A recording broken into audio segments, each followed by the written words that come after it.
नमस्कार फ्रेंड्स। भाषा और संस्कृति किसी भी समाज की पहचान होती है और उसी पहचान को लेकर हम सभी लोग जीवन पर्यंत अपने संस्कारों से, अपने समाज से, अपने देश से और अपने जीवन से सरोकार रखते हैं। आज एक बहुत बड़ी समस्या उत्पन्न हो गई है झारखंड में, और वो समस्या है भाषा को अपने स्थान दिलवाने की। और उसमें झारखंड बंग भाषी समन्वय समिति ने एक बहुत बड़ा मुहिम छेड़ा है। वो मुहिम है कि बंगाली भाषा या बंगला भाषा को उसका उचित स्थान दिलवाना। अभी वर्तमान में जो डेवलपमेंट है वो है आगामी 22 सितंबर 2023 जमशेदपुर के साक्षी स्थित नेताजी सुभाष मैदान से एक ऐतिहासिक पदयात्रा शुरू होगी जो 5 दिनों तक चलेगी और 5 दिनों के उपरांत 150 किलोमीटर की दूरी तय कर रांची पहुंचेगी और 5 सूत्री अपने मांगों को लेकर झारखंड के माननीय मुख्यमंत्री जी को सौंपेगी। वो अपनी 5 सूत्रीय मांग जो कि झारखंड बंग भाषी समन्वय समिति ने तैयार किए हैं, उसमें अपनी भाषा की गरिमा, भाषा को उचित स्थान देना और भाषा के साथ एक वो व्यवहार जुड़ा हुआ है जो कि हमारे देश में और हमारे समाज में जरूरी है। भाषा हमारी पहचान है, भाषा से हम जाने जाते हैं। और खासकर अगर बंगला भाषा की बात करें तो ये हमारे पूरे देश ही नहीं, पूरी दुनिया में उन सब बेहतर भाषाओं में से एक है। सारी विधा से परिपूर्ण ये बंगला भाषा जो हमारे लिए गौरव है। आज इन्हीं विषय को लेकर झारखंड बंग भाषी समन्वय समिति ने एक बंगाल क्लब में प्रेस कॉन्फ्रेंस रखा। आइए देखते हैं उस प्रेस कॉन्फ्रेंस की बातें। झारखंड में बंगला भाषा की स्थिति बहुत ही दयनीय स्थिति पर आ झारखंड बनने के पहले से ही 1980 के बाद से जो पुरानी व्यवस्था थी,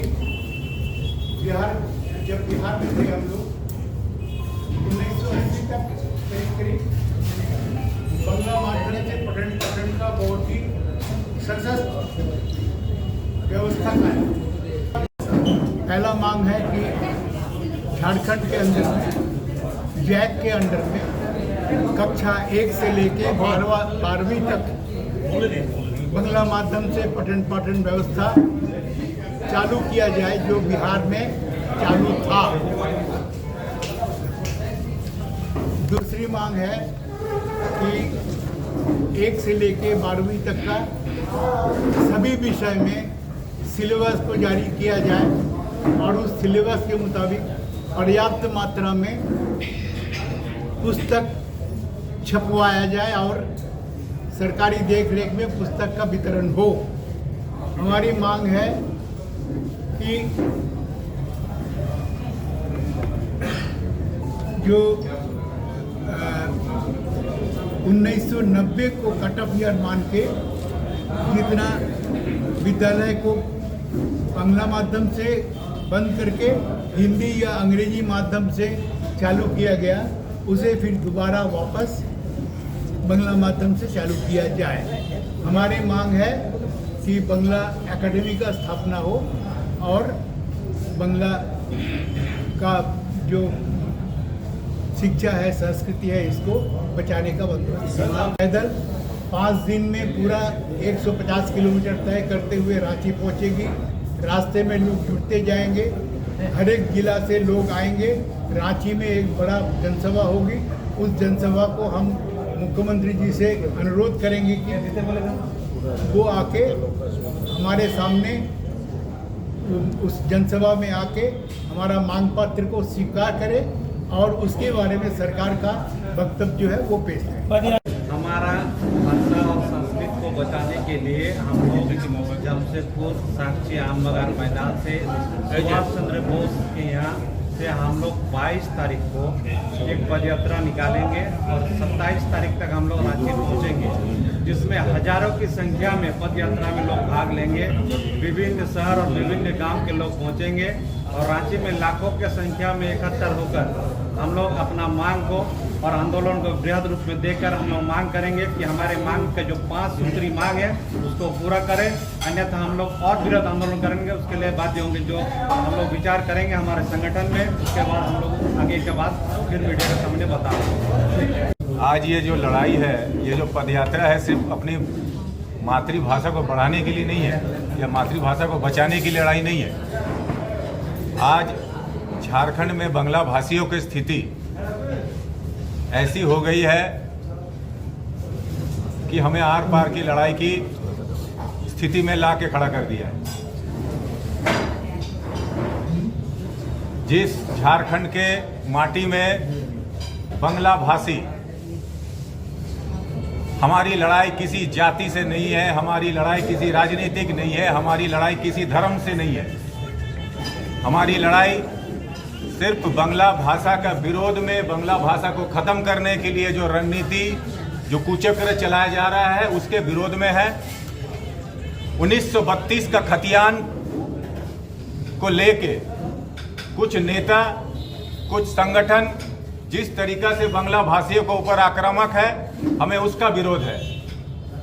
1932 का खतियान की जो लड़ाई वो लड़ रहे हैं, उस 32 का खतियान बांग्ला भाषा में लिखा हुआ है। ये शायद इन लोगों को पता नहीं है, या फिर पता होने के बावजूद भी इसको मानने के लिए तैयार नहीं है। खैर, इनका मानने ना मानने से सच्चाई नहीं बदलेगी, इतिहास नहीं बदला जाएगा। आज ये लड़ाई, ये पदयात्रा एक आगाज है कि हम कमजोर नहीं, हम बांग्ला भाषी जरूर शांति प्रिय हैं, लेकिन हम कमजोर नहीं। हमें किसी भाषा से कोई विरोध नहीं। सबसे पहले मैं पत्रकार बंधुओं से मैं ये कहना चाहूँगा कि हम बांग्ला भाषा का अस्तित्व की लड़ाई लड़ रहे हैं। उसकी मतलब ये नहीं कि हम किसी भाषा का विरोध कर रहे हैं। हमें हर भाषा से प्यार है। मुझे हर भाषा के लगभग सभी को लोग कुछ ना कुछ ज्ञान है। हम लोग भी पढ़े हैं हिंदी मीडियम से। लेकिन आप एक बात बताइए, अपने मातृभाषा को, अपनी माँ का गला घोट के मैं आपके माँ को कैसे गले लगा सकता हूँ? इस चीज का लड़ाई आज झारखंड में है। बृहद झारखंड में 22 जिलों में से 14 जिला, ये कोई हमारे संगठन का आंकड़ा नहीं है, ये हमारा आंकड़ा नहीं है।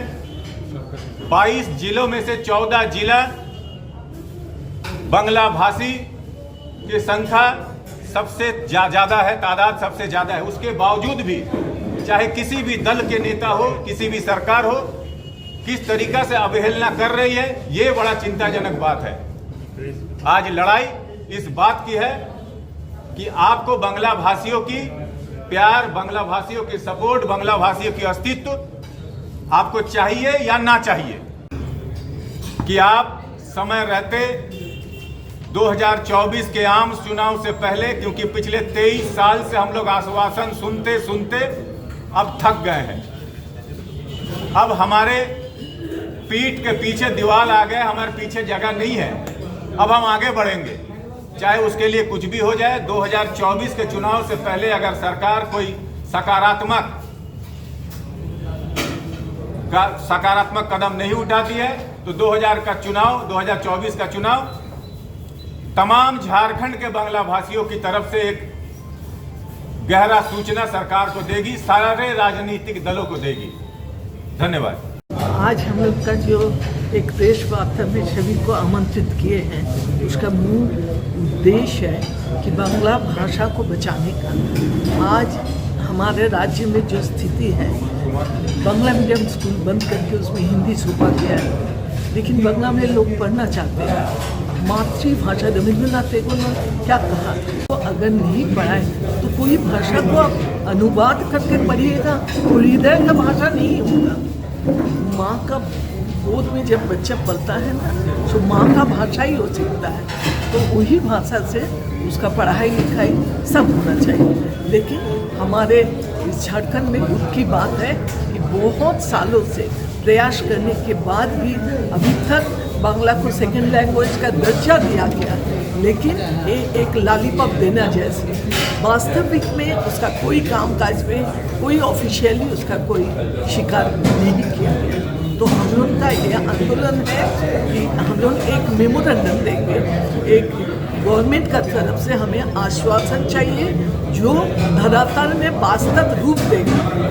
ऐसा ही हम एक आश्वासन मांगते हैं। ये पदयात्रा नेताजी सुभाष मैदान से शुरू होगी 22 तारीख को, 27 को रांची में जाके पहुंचेगी और बीच में रुकने के लिए, रात्रि जापन करने के लिए हर तरह का इंतज़ाम रहेगा। उधर के गांव के लोग जुटेंगे, फिर कारवां आगे बढ़ता रहेगा। और रांची से भी बंगला संगठन बहुत सारे हम लोग को सपोर्ट कर रहे हैं। हम उम्मीद करते हैं कि हमारा ये जो मूवमेंट है एकदम सफल है। फ्रेंड्स, आपने प्रेस कॉन्फ्रेंस में बहुत सारी बातें सुनी होंगी और इसमें खासकर जो प्रेस कॉन्फ्रेंस के आयोजन में संदीप सिन्हा चौधरी, जो कि महासचिव हैं झारखंड बंगभाषी समन्वय समिति के, उन्होंने बहुत सारी बातें रखी। पूर्वी घोष इन अन्य बहुत सारे वक्ताओं ने अपनी बातों को रखी और उन्होंने कहा कि हमारी भाषा, हमारी संस्कृति, हमारी पहचान है। हम अपनी भाषा और अपनी संस्कृति को बचाने के लिए किसी हद तक जा सकते हैं। ये बहुत बड़ी बात है, एक बहुत ग्रेट बात है, क्योंकि वो संस्कार, संस्कृति और भाषा के लिए जो काम करते हैं उनको दुनिया याद रखती है, उनको इतिहास याद रखता है और उनके नाम गोल्डन अक्षरों में लिखा जाता है। तो आइए बंगला भाषा को एक उचित स्थान दिलवाने में हम सभी मदद करें। इंडिया टीवी ऑनलाइन झारखंड बंगभाषी समन्वय समिति के इन 5 सूत्री मांगों के साथ अपनी भी अपील मुख्यमंत्री जी से करना चाहती है कि भाषा को एक उचित स्थान दी जाए और इनके 5 सूत्री मांगों को जरूर मानी जाए, क्योंकि ये व्यक्तिगत नहीं, सामाजिक और राज्य के हित की मांगे हैं। इंडिया टीवी ऑनलाइन की वीडियो को लाइक करें, शेयर करें, सब्सक्राइब करें। ये आपका, आपके द्वारा और आपके लिए है। नमस्कार, डॉक्टर अनु शर्मा के साथ।